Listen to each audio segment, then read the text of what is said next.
فرش التراب. بسم اللہ الرحمن الرحیم. آج ہم انشاءاللہ غسل سے متعلق کچھ احکام پڑھیں گے، چونکہ ہمارے ابھی طہارت کا ہی باب چل رہا ہے. غسل کب فرض ہوتا ہے اور غسل کا طریقہ کیا ہے.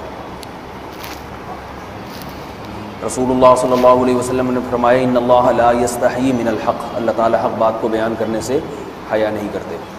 تو غسل کے جو مسائل ہیں ان میں بھی بعض دفعہ کچھ ایسی باتیں آتی ہیں جو بظاہر حیا کے خلاف ہیں، لیکن علم کی ایک بات ہے، سیکھنے اور سکھانے میں حیا اگر کریں گے تو پھر ظاہر ہے ساری زندگی جاہل ہی رہے گا انسان. اور غسل کے مسائل سیکھنا اس لیے ضروری ہے کہ غسل جب فرض ہوتا ہے تو جب تک مکمل غسل نہ ہو آپ کی نماز ادا نہیں ہوتی. رسول اللہ صلی اللہ علیہ وسلم نے فرمایا الماء من الماء، حدیث ہے کہ غسل فرض ہوتا ہے خواہش نفس کے ساتھ جسم سے منی خارج ہونے سے. مرد پہ غسل کب فرض ہوگا؟ جب اس کے جسم سے شہوت کے ساتھ منی خارج ہو. منی بالکل سفید رنگ کی چیز ہے. ایک ہوتی ہے مزی، شہوت پیدا ہونے سے اگر کسی کے مرد یا عورت کے صرف رطوبت خارج ہونا شروع ہو گئی اس سے غسل فرض نہیں ہوتا. جب تک مکمل شہوت پوری نہیں ہو جاتی اور مادہ منویہ خارج نہیں ہو جاتا، چاہے احتلام کی صورت میں ہو یا کسی بھی طرح سے ہو. مردوں کے ساتھ چونکہ یہ بہت زیادہ ہوتا ہے نائٹ فال کی صورت میں، مردوں پر غسل کی یہ صورت بہت زیادہ فرض ہوتی ہے. جیسے ہی بلوغت ہوتی ہے تو احتلام شروع ہو جاتا ہے، ہفتے میں 1 دفعہ 2 دفعہ 3 دفعہ، بعض نوجوانوں کو روزانہ بھی 2 دفعہ ہوتا ہے. جبکہ خواتین میں یہ والے غسل کی صورت بہت ہی کم ہوتی ہے کہ ان کو نائٹ فال ہو یا اس طرح سے غسل فرض ہو. ہزاروں میں کسی ایک عورت کے ساتھ ایسا ہوتا ہے. ایک صورت تو یہ ہے غسل فرض ہونے کی. دوسری صورت کیا ہے کہ جب انسان اپنی زوجہ کے ساتھ ملاپ کرے اور انٹرکورس ہو جائے، چاہے اس صورت میں ڈسچارج دونوں میں سے کوئی ہو یا نہ ہو، لیکن دونوں پہ غسل فرض ہو جائے گا، مرد پہ بھی اور عورت پہ بھی. یہ تو مردوں کے غسل کے فرض ہونے کا.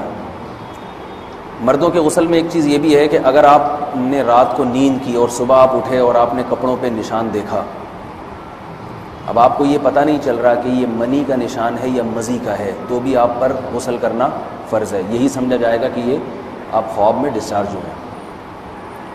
عورت پر جو غسل فرض ہوتا ہے ایک اور صورت میں ہوتا ہے کہ جب خواتین کو ایام آنا بند ہو جاتے ہیں، حیض یا نفاس سے جب پاک ہو جائیں تو بھی ان پہ غسل فرض ہے. یہ تو غسل کی فرضیت سے متعلق احکام تھے. کچھ چیزیں ایسی ہیں جن میں غسل سنت ہے، فرض نہیں. جمعہ کے دن غسل کرنا رسول اللہ صلی اللہ علیہ وسلم نے بہت زیادہ تاکید کی ہے. سنت کی 2 قسمیں ہیں، سنت مؤکدہ اور سنت غیر مؤکدہ. مؤکدہ وہ ہوتی ہیں کہ جن کو چھوڑنے کا اگر کوئی معمول بنا لے تو گناہ کا خطرہ ہے اور ایسا شخص قابل ملامت ہے، اسے شریعت ملامت کرتی ہے، برا بھلا کہتی ہے. تو غسل سنت مؤکدہ ہے ہفتے میں 1 مرتبہ، چاہے جمعے کے دن ہو یا کسی بھی دن ہو. جو مسلمان ہفتے میں 1 دفعہ بھی نہیں نہاتا، وہ کتنا ہی نیٹ کلین ہو، مگر شریعت کی نظر میں وہ قابل ملامت ہے. اسے تانے دینے چاہیے کہ شرم نہیں آتی، ہو مسلمان مگر رہتے ہو بھنگیوں اور چماروں کی طرح. ملامت تو اسی کو کہتے ہیں. اس کی دلیل رسول اللہ صلی اللہ علیہ وسلم نے فرمایا، صحیح حدیث ہے، حق علی کل مسلم ان یغتسل کل اسبوع مرۃ، کہ ہر مسلمان پر لازم ہے کہ وہ ہفتے میں کم از کم 1 مرتبہ غسل کرے. ہر مسلمان پر لازم ہے، چاہے اس پہ غسل فرض نہ بھی ہو. اور کس دن بہتر ہے؟ جمعہ کے دن. نبی صلی اللہ علیہ وسلم نے حکم دیا ہے کہ جمعے کے دن غسل کیا جائے. امام احمد ابن حنبل کا مذہب یہ ہے کہ جمعے کے دن غسل کرنا واجب ہے، صرف سنت نہیں ہے بلکہ واجب ہے. لیکن جمہور کا مذہب یہ ہے کہ سنت عمل ہے. غیر مسلم جب اسلام قبول کرتا ہے تو اس وقت بھی اس کے لیے غسل کرنا سنت ہے. جب ہم مردے کو نہلاتے ہیں تو جو مردے کو نہلائے اس کے لیے بھی خود غسل کرنا افضل ہے، سنت عمل ہے. عید کے دن غسل کرنا سنت عمل ہے. تو یہ وہ تمام مواقع ہیں جن میں غسل کرنا رسول اللہ صلی اللہ علیہ وسلم کی سنت ہے. غسل کا طریقہ کیا ہے؟ غسل میں 3 چیزیں فرض ہیں. منہ بھر کے قلی کرنا، ناک میں پانی ڈالنا کہ ناک کی جو نرم جگہ ہے یہ اچھی طرح تر ہو جائے، اور پورے جسم پہ ایک مرتبہ پانی بہا دینا کہ جسم میں بال کے برابر جگہ بھی خشک نہ رہے۔ یہ تو ہے فرض، یعنی یہ کام کسی نے کسی بھی طرح سے کر لیا تو غسل ادا ہو جائے گا، چاہے اس کی نیت غسل کی تھی یا نہیں تھی۔ کوئی آدمی چلتا ہوا جا رہا ہے، پھسل کے تالاب میں گر گیا، پورے غوطے کھا کے باہر نکلا، کلی کر لے اور ناک میں پانی ڈال لے تو غسل اس کا ادا ہو جائے گا۔ البتہ چونکہ نیت نہیں تھی لہذا غسل کا ثواب نہیں ملے گا، ثواب نیت کے بغیر نہیں ملتا انسان۔ دلائل اس کے الگ موضوع ہے کہ اس کی دلیل کیا ہے کہ بغیر نیت کے بھی غسل ہو جاتا ہے، لیکن میں نے بتایا دلائل کا سیشن نہیں ہے، اس میں پھر بات لمبی ہو جائے گی۔ تو یہ تو ہے فرض، پورے جسم پہ پانی بہانا، کلی اور ناک میں پانی۔ سنت طریقہ کیا ہے؟ رسول اللہ صلی اللہ علیہ وسلم غسل کیسے کرتے تھے؟ سنت طریقہ جس پہ جو اختیار کرنا چاہیے وہ طریقہ یہ ہے کہ جب آپ غسل کے لیے بیٹھیں تو سب سے پہلے وہ جگہ دھوئیں جہاں نجاست اور ناپاکی لگی ہوئی ہے۔ نائٹ فال ہوا، کسی کو احتلام ہوا، تو جہاں جہاں گندگی لگی ہے پہلے اس جگہ کو دھوئیں، استنجا کریں، شرمگاہ کو دھوئیں اچھی طرح، سمجھ رہے ہیں بات کو؟ اس کے بعد ہاتھ دھوئیں اور مکمل وضو کریں جیسے ہم عام حالات میں وضو کرتے ہیں۔ مکمل وضو کرنے کے بعد دائیں کندھے پہ پانی ڈالا، لیفٹ سائڈ پہ پانی ڈالا۔ پہلے زمانے میں تو چلو سے غسل ہوتا تھا، ہاتھ دھو لیے تو اب چلو سے پانی لے کے یہاں ڈالا جا رہا ہے، چلو سے پانی لے کے یہاں ڈالا جا رہا ہے، پورے جسم پہ ملا جا رہا ہے، اور چلو سے پانی لے کے 3 دفعہ سر پہ ڈالا جا رہا ہے۔ تو آج کل چلو ولو تو ہے نہیں، شاور کے نیچے جا کے کھڑے ہو جاتے ہیں، تو اس میں یہ کہ شاور کھولے اس میں کھڑے ہو جائیں، سارے چلو اس میں خود بخود ہی ہو جائیں گے، پورے جسم پہ پانی بہہ جائے گا۔ نبی صلی اللہ علیہ وسلم کے دور میں یہ جدید چیزیں نہیں تھیں، شیمپو اور صابن، تو آپ صلی اللہ علیہ وسلم بیری کے پتوں سے غسل کی ترغیب دیا کرتے تھے۔ بیری کے پتوں کو اگر پانی میں پکایا جائے تو پانی میں میل کچیل صاف کرنے کی صلاحیت بہت بڑھ جاتی ہے۔ ہمارے زمانے میں اس تکلف کی ضرورت نہیں ہے، صابن ملتے ہیں اس سے نہایا کریں، بہرحال کہنے کا مقصد یہ آپ لوگوں سے۔ تو یہ سنت طریقے سے غسل ہو جائے گا آپ کا، سمجھ رہے ہیں بات کو؟ سب سے پہلے استنجا کیا، اس کے بعد وضو کر لیا، اس کے بعد غسل کر لیا۔ اگر کسی نے غسل میں وضو نہیں کیا اور ویسے ہی پورے جسم پہ پانی بہا دیا تو بھی اس کا وضو خود بخود ہو جائے گا، اس غسل سے وہ نماز پڑھ سکتا ہے۔ کیونکہ بعض لوگ غسل کرنے کے بعد دوبارہ وضو کر رہے ہوتے ہیں، اس کی ضرورت نہیں ہے، کیونکہ جب غسل کرتے ہیں تو وضو والے اعضاء تو خود بخود اس میں دھل جاتے ہیں۔ یہ ہے غسل کا طریقہ۔ وضو کیسے ٹوٹتا ہے؟ جن چیزوں سے غسل فرض ہوتا ہے ان چیزوں سے وضو تو بہرحال ٹوٹتا ہی ہے، اس کے علاوہ بھی وضو ٹوٹتا ہے۔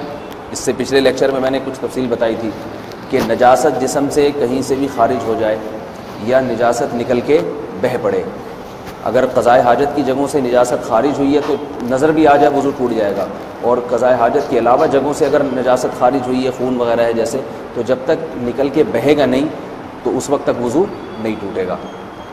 سمجھ رہے ہیں بات کو؟ وضو کا طریقہ کیا ہے؟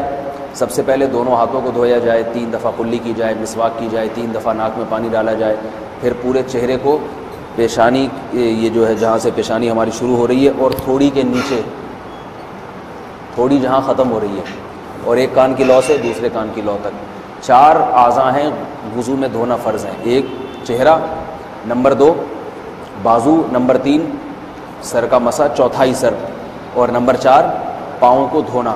اس کی دلیل قرآن مجید کی مشہور آیت ہے فَاغْسِلُوا وُجُوهَكُمْ وَأَيْدِيَكُمْ إِلَى الْمَرَافِقِ۔ اللہ فرماتے ہیں ایمان والو جب نماز کا ارادہ ہو تو اپنے چہروں کو اور اپنے ہاتھوں کو دھو، سر کا مسا کرو اور پاؤں کو ٹخنوں سمیت دھو۔ دھونے کا حکم ہے قرآن مجید میں۔ البتہ سر کے بارے میں یہ نہیں ہے پورے سر کا مسا کرو، بلکہ آ رہا ہے وَامْسَحُوا بِرُؤُوسِكُمْ، با کا لفظ ہے، با آتی ہے تبعیض کے لیے کہ سر کے بعض حصے کا مسا۔ اب بعض حصے کا قرآن حدیث میں کہیں تذکرہ نہیں ہے، تو اس میں فقہاء کرام کے اجتہادات ہیں۔ امام شافعی فرماتے ہیں تھوڑا سا بھی ٹچ کر لیا سر کو ہو جائے گا، امام ابو حنیفہ فرماتے ہیں نہیں، کم از کم 1/4 کا ہونا ضروری ہے۔ سب کے اپنے اپنے دلائل ہیں، ان دلائل میں نہیں جاتا۔ فقہ حنفی کو جو فالو کرنے والے ہیں تو ان کو چاہیے کم از کم 1/4 سر کا مسا، یہ فرض ہونے کے لیے ضروری، مگر سنت کیا ہے؟ پورے سر کا مسا۔ نبی صلی اللہ علیہ وسلم دونوں ہاتھوں کو بھگو کے پورے سر کا مسا کرتے تھے ایسے، سمجھ رہے بات کو؟ اور مسا کے جو یہ ٹیکنیکل طریقے ہیں کہ آپ یوں پہلے انگلی بنائیں، پھر یوں لے کر جائیں، پھر یوں گھما کے لائیں یا پھر یوں، یہ ٹیکنیکل طریقے حدیث سے ثابت نہیں۔ مسح کا طریقہ کیا ہے؟ بھیگا ہوا ہاتھ لے کے ایسے پورے سر کو ہو گیا۔ پھر حدیث میں یہ بھی ہے کہ یوں لے جاؤ اور یہ بھی ہے کہ دو واپس بھی لے کر آؤ، دونوں طرح سے ثابت۔ تو ایسے بھی کر سکتے ہیں کہ یوں لے جائیں، اور ایسے بھی کر سکتے ہیں لے کے جائیں اور پھر واپس بھی لے آئیں، دونوں طریقے جائز ہیں۔ لیکن کم از کم سنت اتنی ہے کہ پورے سر کا مسح ہونا چاہیے۔ بعض لوگوں کو شو مارنے کا شوق ہوتا ہے، اگر وہ واپس لائیں تو بال ان کے خراب ہو جاتے ہیں، کہتے ہیں یار یہ پھر مسئلہ خراب ہو جائے گا، تو پھر ایسے لوگ صرف یوں ہی لے جائیں کافی ہے۔ افضل تو یہ کہ یوں بھی لے یوں بھی لے جائیں، دونوں طرح سے صحیح ہے، بہرحال دونوں حدیث سے ثابت ہیں۔ سمجھ رہے ہیں بات کو؟ اور یہاں ایک اہم مسئلہ بتا دوں، قرآن مجید نے پاؤں کو دھونے کا حکم دیا ہے، پاؤں پہ مسح کرنے کا حکم نہیں دیا، اور حدیث میں خفین پر مسح کرنے کا حکم ہے۔ تو قرآن اور حدیث کو فقہا نے جمع کیا ہے، لہذا وہ موزے جن میں آسانی سے پاؤں دھوئے جا سکتے ہیں ان میں چاروں ائمہ کے نزدیک پاؤں پہ مسح کرنا جائز نہیں۔ سعودی عرب میں جو بعض سلفی حضرات اور یہاں ہمارے ہاں بھی اہل حدیث حضرات نے عام موزوں پر بھی جو مسح کی ایک روایت ڈال دی ہے، اسلاف میں، تابعین، تبع تابعین میں اور چاروں ائمہ کے مذاہب میں اس کا ثبوت نہیں ملتا۔ اگر اسلاف میں کوئی قائل بھی ہے تو ایک شاذ قول، اکا دکا قول ملتا ہے،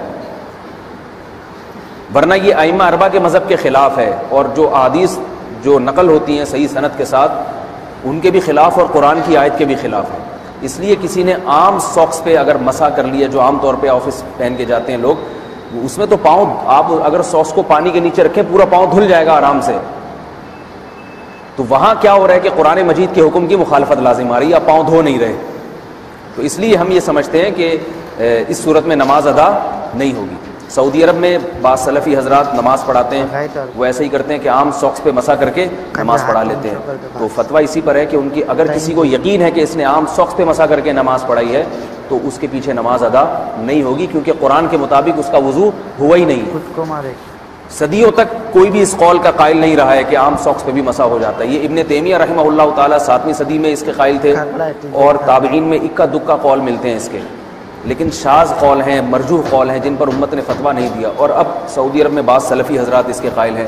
ہمارے ہاں اہل حدیث حضرات بھی چونکہ اکثر سعودی عرب کے سلفی حضرات ہی کو فالو کرتے ہیں، تو انہوں نے بھی وہیں سے یہ فتویٰ لیا ہے۔ لیکن ائمہ اربعہ کے مذہب میں اور دلائل کے لحاظ سے دیکھا جائے تو یہ مذہب کمزور ہے۔ قرآن نے پاؤں کو دھونے کا حکم دیا، آپ دھوئیں گے پاؤں جب تک دھونا ممکن ہے۔ چمڑے کے موزے ہیں ان کو دھونا ممکن نہیں ہے اتارے بغیر، لہذا ان موزوں کے اوپر مسح ہو جائے گا، تو اس سے قرآن پر بھی عمل ہو جائے گا اور حدیث پر بھی عمل ہو جائے گا۔ اس لیے ائمہ اربعہ نے جو قرآن و حدیث کو سمجھ کے جو فیصلہ کیا ہے اس پہ چلنا ہمارے لیے زیادہ مفید ہے بنسبت آج کل کے جو علماء ہیں ان کی اپنی ذاتی آراء پر۔ اس لیے یہ بھی ایک وضو سے متعلق اہم مسئلہ تھا، سمجھ رہے ہیں؟ باقی تو ماشاءاللہ وضو کرنا سب کو آتا ہی ہے۔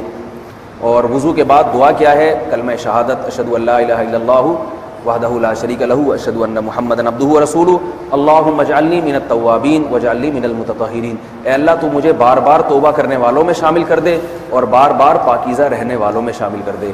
توبہ اس لیے کہ میں نے ظاہری طہارت تو حاصل کر لی، مجھے روحانی طہارت بھی عطا کر دے۔ اگر میں نے گناہ کی ہوں تو مجھے ان سے بھی توبہ کی توفیق عطا فرما لے، تاکہ اس لحاظ سے بھی میرا وضو ہو جائے، اس لحاظ سے بھی میں پاک ہو جاؤں۔ سبحانک اللہم و بحمدک، نشہد ان لا الہ الا انت، نستغفرک و نتوب الیک۔ فرش